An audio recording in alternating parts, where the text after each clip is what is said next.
Hello there, and today on Terra Tech Worlds for version 0.65, I'm going to teach you how to build the strongest tech. And for that, it's going to be getting the maximum mods on and doing that with frame stacking for all your blocks. So basically, what we're doing for the rundown is stacking, 10 frames of each of the frames that we're going to be using. And that is going to be the Kestrel frame and the small frames. And that's it, just 10 of each of those. Well, that's it. It's 20 frames, and they're all stuck together in a jumble of a jumble formation to make your tech look the way you want it to look, and keep it as small as possible. And then the rest is going to be done by the Moneymaker cab for the other three stats, and that is +6. And then to top it off, we're going to be using these other weapon mounts, which are going to round off the thing, and they're +2 to the other stats. So if anything that uses 2 connections for your weapons and your turbos, they can be maxed out and have +10 to everything that they can have +10 to. So they'll be you'll be good to go. You'll have the best and highest buff to weapons and armor for all your parts on your tech. That's why we're doing it. We're not using single buffs besides the weapon mount ones, and we're not using frames to try and make that, because that would just be too bad, because amplify and recycle superconductor, there's no frames that do that unless you're moving, and we don't want to have it's just things that go on and off, and I just don't like it when they can be covered by nice good synergy with these weapon mounts and this cab right here. So anyways, we're not going to be showing you how to build this tech as an example. We're going to go to the next version. This is the sniper version. We're going to go with the cannon version, which is just so much easier to blow stuff up with, and that is this one right here. And as you can see, it's a little bit wider, but it's got the lower profile on it, and then the frames are all in different positions. And this guy is a little bit more stable, especially when you're fighting against guys that have cannons and sniper rifles themselves. But this is the one I show you in my other videos, my sniper one that can do everything. It flies at mines and all that kind of stuff. And so I'll show you the framework on this one too. Just make sure if you haven't watched my tips video, just so you can go, as soon as you get a boat, you can go to the desert and go to the trader and buy this Moneymaker cab. It's definitely worth the trip. Just make sure you have the 30k or whatever at least to go there and buy it, and whatever other stuff, and then go around the outside of the ice biome and find the weapons. So you can probably find one of these sniper rifles and one of the cannons maybe. They're out there. They're out there on the outside of the ice biome. You can go in there with your boats, land on the shore, swap your tech, go in there, find the chest and get it. You don't need a heater, you don't need to kill anything. Most of the chests you can get to without any real combat, or you can try and run around the combat to do it. And then you run back to the shore and use that little trick I told you about, just going into the build mode and sitting there and waiting for your tech to heal, because the ice damage doesn't hurt you like poison damage does in the swamp. So you can just sit there and wait till your tech is healed and then swap it to the one you're going to use. But anyways, just remember there are tabs on this video, so you can go ahead and skip ahead to the part where I'm actually showing you how to build this guy, because we have to show you how the other ones work, and in case you want the different frame designs for yourself and how those frames ended up working and how we ended up building them. So let's get started on this guy right here, in case you like the way this guy this guy look and its size or whatever, and the different room you have. If I had to rebuild this from scratch, I would stick the cab on the other side, so it's because these wheels have better turning than the front wheels do, right? The way they're stacked. But this has multiple terrain turning capabilities, and it's got a decent enough speed. A little bit of turbos, they need to be reworked. I just haven't bothered with it, but it does have the terrain tank and all the different bells and whistles to survive all the terrains and all that kind of stuff. But anyways, the typical build that I usually do is the Kestrel frames and that 4x4 pattern, or 2x2, however you want to say that. But yeah, the Kestrel frames facing in that direction, and then they all attach to each other to make a nice big square, as you can see here. I wish the zooming would be a lot better in this game. It just really sucks. But then you can see on the front here, there's the first set on the bottom of the Kestrel frames, and then another set of Kestrel frames right on top of it, flipped over. So you just flip them over and do the same thing, repeat the process, and then you make a cage. So there's the top and there's the bottom. There's your nice little cage of Kestrel frames. And then on the back here, we have ones on the side, which are connected to the other Kestrel frames. On the little arms right here. So it's connected to that arm right there. So that is where the last two come in there to get the 10 Kestrel frames for R plus 10, the turbo. Expensive to get turbo and everything, but since like everything uses turbo, the wheels, the propellers, the guns, you're gonna want that for the extra speed and all that kind of stuff. Anyways, so that is how those were set up. The next part of this build was putting in these frames, which are vertical small frames, and you can see them right there. So the tabs are facing inward. It fits in nicely in that little hole right there, as you can see. So there's that, the Kestrel frame is right there. It fits nicely inside. And then the next ones are going to be, no, that's 1, 2, 3, 4, right? 1, 2, 3, 4 on the outside. And then the other 4 are going to be in the middle. So we have 2 of them right down in the bottom there, the side by side inside this little hole that we made. So they fit nicely in that hole. Those ones are side by side, and then the ones go right on top and fit in the hole up there, making it nice and square with tons of room for cargo and other things in the middle there. So yeah, I only ever needed 2 large cargo, so that's all I really had for this one right here. But anyways, that is the sniper version of this maximum build that you can build in this game. The other one is going to be the first version. I can show you this one here. This is the clusterfuck version. This is pretty sloppy, as you can tell. The small frames are pretty decent enough for how they're built on there, and it's got 10 of each of them there, so they're side by side. So you know, the tabs are facing downwards, and all 4 of them are connected together like that. And then the next ones are on top of them, just placed right on top. So 1, 2, 3, 4, 1, 2, 3, 4, side by side, and the last 2 on top. And then I think I did the Kestrel frames after because you know, I didn't have enough Kestrel frames at the start. I think I only had enough to do 2 out there, and then I added these ones in here, and then there wasn't enough room to actually have the tabs facing upwards. So I had these tabs facing downwards. The part that sticks out is the tab, basically, right? So that is my version, but the tab sticks out there, and I didn't want to stick out. I didn't want the thing to be extra wide and look as sloppy, so I just stuck them up like this. I got sloppy. That's the rundown. I got sloppy on these things when I could have gone there and tried to make it maybe extended out lengthwise. And if I can flip this properly, come on, flip. Oh, come on. Are you serious? And flip it in there and stick it in sideways like that, right? But you know, it sticks out too far, and these things don't go. It won't go forward. I'll go forward one more. So they don't go. They stick out a little bit farther, and it looks kind of weird that way. But yeah, that's what you couldn't do if you want to do this build. And why am I showing you this? Because this was the first, sloppier version of frame stacking, and this is all you really need. I just have 1 fusion core. If you didn't get this one this cab right here, try and get the ones with the superconductor amplify and recycle. Use that cab. Use your extra fusion core reactor because you can, and use the weapon mounts. You should have at least 1, maybe 2 of these guys, and the lightning guns. You can have those right away. So then you can stack up your lightning guns, and they are max stats. And even if I don't have all the options on the wheels, they're still good enough, right? For the speed, like the speed is not bad for this tech. We've got no turbo on it or anything like that, but we do have long range guns that we can use to snipe stuff off, or just run in there with your laser, with your lightning gun and kill stuff. There, he's dead. So yeah, this is what I use for the Bastion quest, because I've got a big huge Bastion thing on top of that guy. So this is all I really needed to do the whole swamp biome, because yeah, the weapons are maxed out and your frames are maxed out with armor and repair. And I had an easy time doing it. So yeah, you can just go there, and if you get poisoned, you can always go in the water to clean it off too. Yeah, if you don't have anymore. My thing is out. I'm out of ammunition. I just had to restock it. But anyways, you can do that. And then your tech will repair. Fine. If you need the water. But anyways, I just wanted to show you this, so now we can get on to like the real build and show you that. But the other version of this guy right here I want to show you is going to be the lowrider version. And that is, where is this guy? Where is this lowrider version? He is right there. So there we go. So with this one that we're going to be building, this is the frame layout of it. You can go ahead and make it even smaller by sticking the cab on the other side and doing it that way. And then there's your guns up there. You don't need to put the guns in the back. They might cause some difficulties. But I just like to have like the reverse gun so I can just fire it on every angle I feel like at the time, right? At least it's going to get by 2 cannons or 1 cannon, whatever. And the turbos on the back, they stick out a little bit more, making it a little bit longer and a little bit less of these little cheesy little propellers we can use to abuse.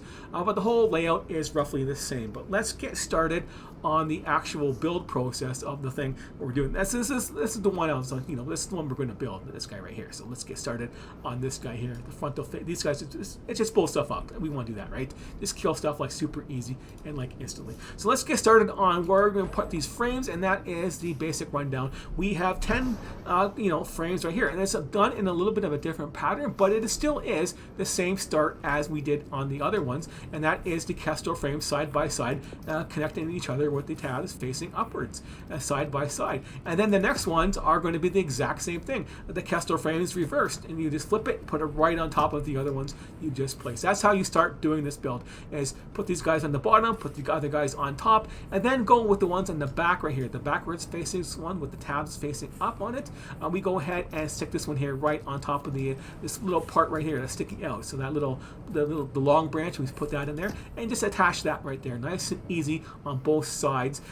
Then we square it off with the other two on the sides right here. So the tabs are facing on the inside, and then we just stick it in the hole right here, and then bam, and then this one, at least this tabs here is facing on the inside too. And so we go there, you put it in there, stick it in there, and those are the tabs right there stuck on the inside, and then you do both sides, and then that's it. So once you get that process done, you have your 10 Kestrel frames, and that is a pretty small profile for using 10 these awkward Kestrel frames. Nice and put together, good spots for wheels. You got some holes in there for protection from other parts, and we got a spot for a cab if we want to do that. Now the next step is adding the 10 small frames to get the bus, because now we got plus 10 turbo. Now we want armor and then a bot repair. So we're going to go for the rest of the build, and that is this right here. So there, just go bam, make it fast for ourselves, and now it is adding all these small frames and moving stuff around there. So like I said, you could go ahead and add a little block right here. Oops, don't turn on me. Stay there, right there. And then you can add your cab behind it right there. So there's the way the exact opposite build. And the wheels, of course, are touching the little corners in there, right? So they fit right there on those frames, and they fit inside the Kestrel frames blocks right there for these big wheels, which are really good for turning, I guess, right? And your load, it's not going to be very fast, but that's what your turbo is for. But that's where the cab can go on there, and then we can move this and stick this down in the holes and this tech down there to make the low profile if you want on that. But anyways, it doesn't matter where you put your cab. Or at the end of the day, we want to build the small frames, and the first ones I put on there is on the ones in the front. The tabs facing inwards, and the cab in the frame sideways. So yeah, it fits in nicely and nice and lined up. And then the next one is right side by side on it, right? So 1, 2, other side, 3, 4, done.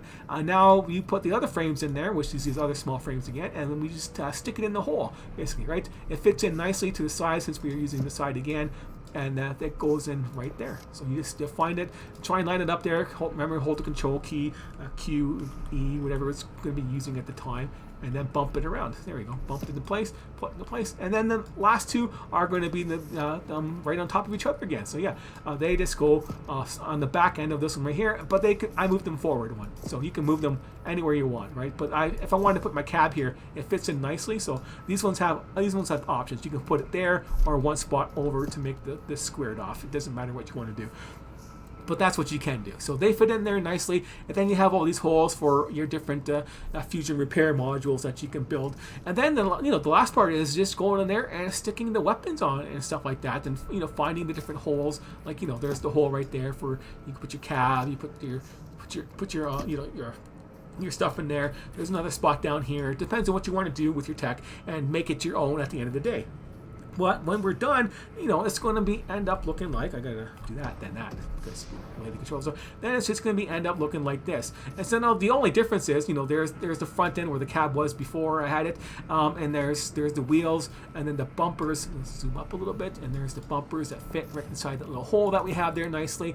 And then I put propellers in there. They don't need to be there, right? Just put propellers in there, and I put this little block in here for extra connection and an extra block to hit before it gets to the middle of my tech in case they fire dead on. They might hit this block right here, which is just it's not there for any reason. It's just there to hold extra amplify for my boosters there. Same with these blocks here. They're there for positioning, and they're just on top of these wheels. And the wheels are just on the side here, right? So you just go ahead and stick them and connect them to the Kestrel frame on that one, and just whatever the bottom of the small frame on that one there. So it's pretty easy. The heavy hauling wheels, once you get them, it doesn't really matter. You can just stick whatever wheels you want and a song on there to balance it out there until you get the wheels that are the right fit for you. And then everything else is just in the middle of the cargoes, hiding in there and stuff like that. There's nothing else on here besides the way the set is set up there for the boosters. And that's going to be the most important part, is getting these guys maxed out. And of course, we're using the weapon mounts, and we had to attach those to a little frame right now there. So we have the 4-way connector there, and you can use this. You can use a repair module, but I just used a forward connector, I guess, just to stick that in there so this little thing can fit sideways, and there's nothing connecting this one right here. And the only thing that's connecting to it is the other 3 turbo things, turbo boosters. So yeah, so each of these turbo boosters is connected to 2 of those weapon mounts, so they get the effect of that turbo. That's what we have there, so they're maxed out that way. So we got 6 of these maxed out in the back, and then everything else is good to go. And it has the heaters and the coolers. There's the cooler, water cooler, and the water and the radiator and the pulse heater are on this side to balance it out there, and there's the lightning rod, and that's all you really need. We got a little bit more extra room over here, and you should be good to go. You have enough to build this at X5 from just the Bastion quest alone for later on, but you can go ahead and mix and match and you know, put whatever parts on in whatever order you can as you get more reactor cores for yourself. Because yeah, you don't need 8 cannons. You could just get away with 4. You can get away with 2. You could probably even get away with 1. But yeah, they're just that strong when they're maxed out. But you know, if you don't have the room, just don't add them yet. You don't need to have them propped up high over here, or maybe you want them propped up high so you can actually go around and use them to turn around. Maybe you just want the 2 on there, and then that will be good enough for you, right? So. There you go. So now you want to see this guy in action. You can see, well, let's go back a little bit. It's a little bit slow, right? So show you some action here. It's a little bit slow, but we still at least can do some like relatively tight turns on it, right? So it's not locked down in like big, huge, sloppy arcs. And then we want to go faster. We just hit the turbo and fly around, right? Just boost it, land, get her turning in there, boost it, and go. Then we can get her buff, because this is where my base is, so this is where I'm doing my demonstration. I would like to do it in the desert, but I don't have a real base there, right? So I'm not doing it that way, right? So there we go, and then he's like far away, he's coming at me. It's too high, nothing's locked on. Now we go. There we go. Oh, that is why I was using the rifles on the other build. And if you want to collect parts, you want to go with the rifle build that I showed you earlier on. But you can always just stick rifles on here instead. But this one right here is a lower rider version with a I think it has maybe better turning than the other one, maybe a little bit. It can turn, but its speed is really slow. You got to rely on the boost, but you don't have to worry about fuel in this game anymore. Did you hit a block on me? Stay in the corner, bitch. Anyways, oh, yeah, let's get her turning. Let's turn first before we slap on the turbo, because maybe without the propellers it won't be flying around in the air so much. But as you can see, this is like just run around the desert, just blow stuff up and fly around there. We don't have all this stuff in the way when you're in the desert. Get out of this hole. Get out of the hole. There we go. He took a direct hit from a grenade. Let's take some damage. Oh, that one did some damage. You saw that going off there. He hit the propeller. So they're firing, like, they are firing grenades at you, right? So they are like one of the stronger weapons in the game. Blow it up. But we repair pretty quickly on this, right? There we can still see this in action. What's the heart at? 22%, and it's going up, and then combat will end, and it'll start flying up there. And that's what the nanobot repair is going to do. Yeah, now it's going up there. Combat is done. Ooh, but fully prepared. Yeah, so that is why we want repair stuff like that. Yeah, there's that quest, repeating quest, kill 100 guys. I killed 100, over 100 guys a couple times now. So there we go. Land. Oh, we didn't land. Oh well. There. That is it though. That is just the demonstration of what this guy can do at the end of the day. So let's go ahead and park it, and we are done. Well, something did get damaged, I guess. Maybe I lost a part. But it doesn't really matter. They still can hurt you, but you have the maximum stats that you can have in this game, and that's what we're looking for with a nice tight build. So hopefully this gives you some good ideas on how powerful your tech can be, and the maximum stats that you can get, and of course the frame stacking is where it's at, because that's what we want to do to get the maximum stats on all our blocks, not just a couple here and there. That's why we're not using things like the cheetah frame, for example, or I keep calling it cheetah, the Jaguar frame, because you have to get you only get the buff on all blocks while you're moving. Well, sometimes you're not moving while you're firing, and that's just a superconductor and recycle, and it doesn't fit very well. Like the Wolverine frame is very nice, but the +2 and +1, they don't synergize properly. And then where are you going to get your armor? Well, the best place to get your armor from is not going to be the other stupid armadillo frames. They do have +2, so you got to use 5. You use 5 of these. Now you got 5 amplify, now amplified armor for that one, or just it's just all over the place on whatever other builds you're going to use. So small frames and Kessler frames is where it's at for me until they have different options to get these buffs for yourself. And then of course the cab is it's the biggest cab, and it has the biggest stats for all the blocks. +6 that actually work full time and all the time. So yeah, that is what we want. We don't want to have any special conditions for our block usage and our buffs. So that's it for today. Thanks for watching, and I will see you later.